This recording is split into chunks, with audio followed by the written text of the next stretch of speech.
Hi everybody! So today I actually made a hair tutorial. Some people have asked me like how I just do my hair by myself.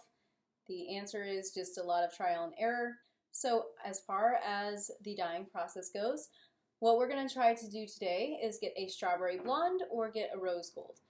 Basically what I was originally trying to do was get kind of a red violet ombre down to like a, like a rose quartz, rose gold blonde at the bottom, maybe strawberry blonde.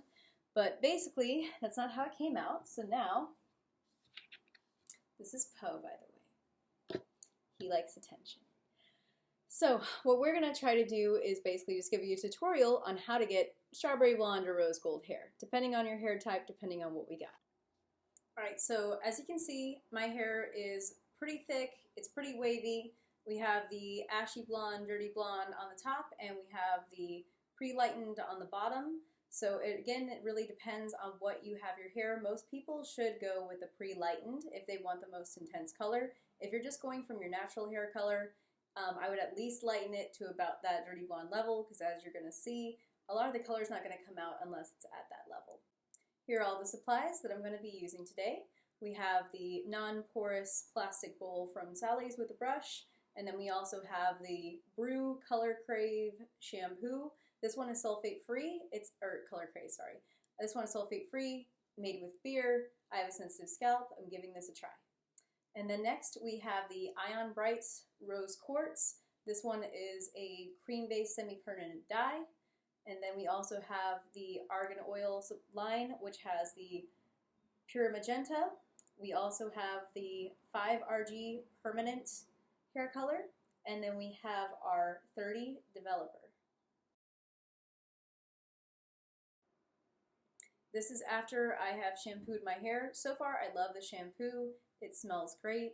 It feels great. I did shampoo twice, so that way it gets everything grease, dirt out of the hair.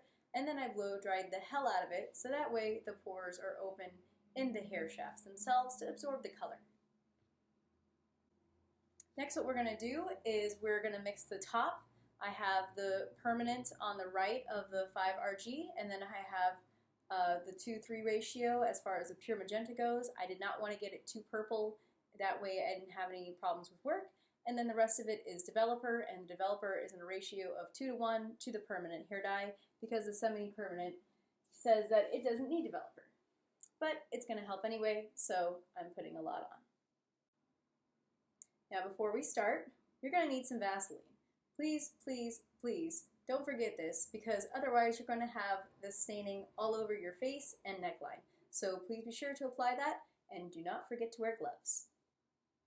We're going to start our mixture at the roots, and this is what we're going to do in 1-inch sections. Make sure you get from each side of it and try to saturate your scalp with the hair dye.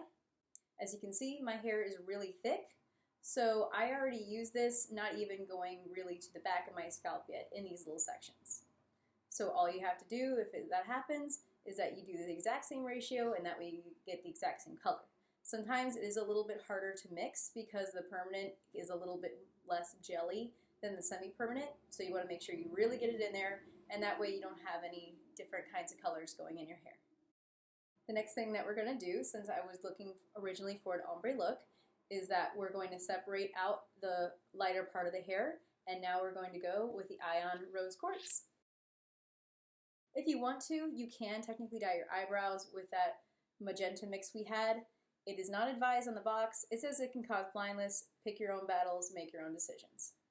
This is a cream-based. Do not use developer. It has peroxide, and it says on the box, do not use peroxide with the Ion Brights. So don't do it. It'll mess up your hair. It won't be what you want, and you can't really go back or you're going to damage your hair more.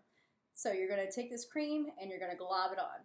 You can start with the ends if you want. I kind of went from the middle to end and was trying to watch how much I had because I had such thick hair, and I ended up using the entire tube really quick.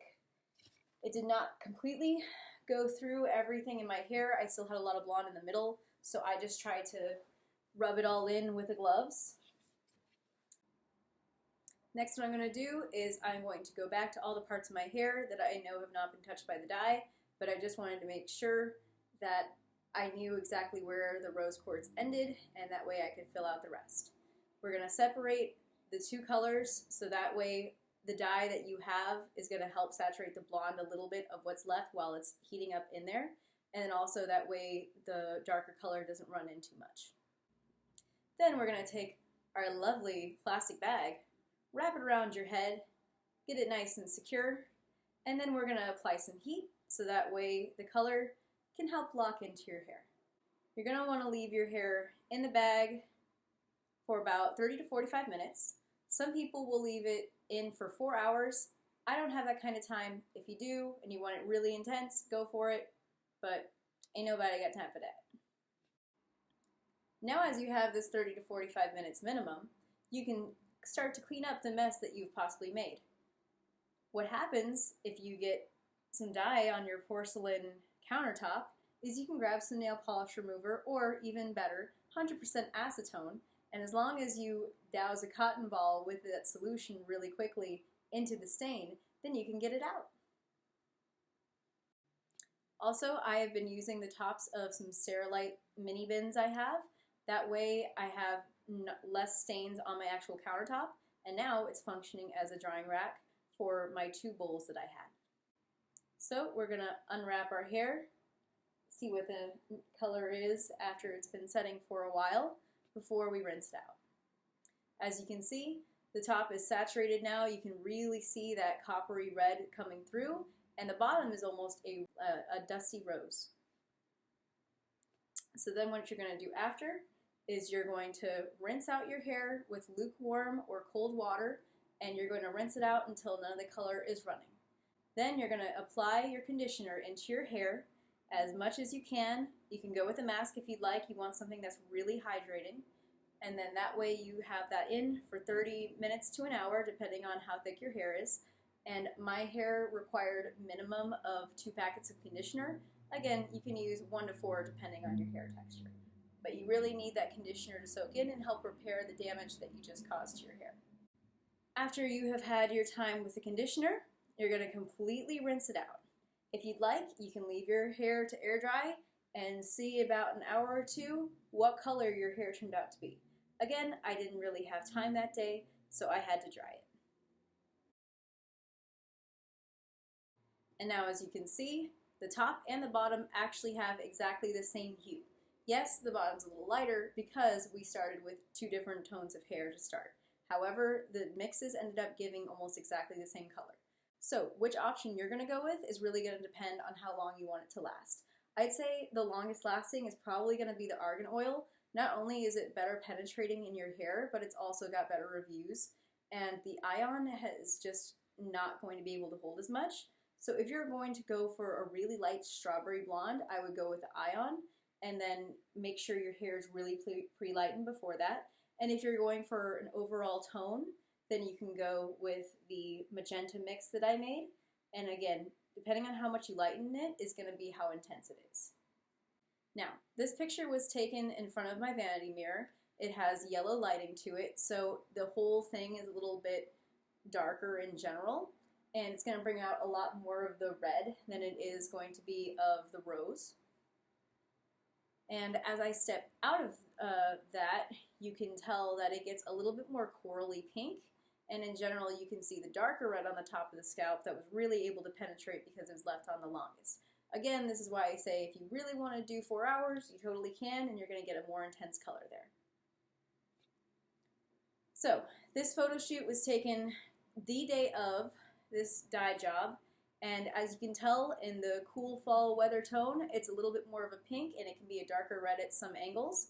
And then again, if you're applying filters or if you have a little bit more warmth, then it's definitely going to be straight up pink. So, it's going to be, in general though, a nice kind of rose gold, strawberry blonde. So depending on what you're going for, just take everything into consideration and good luck.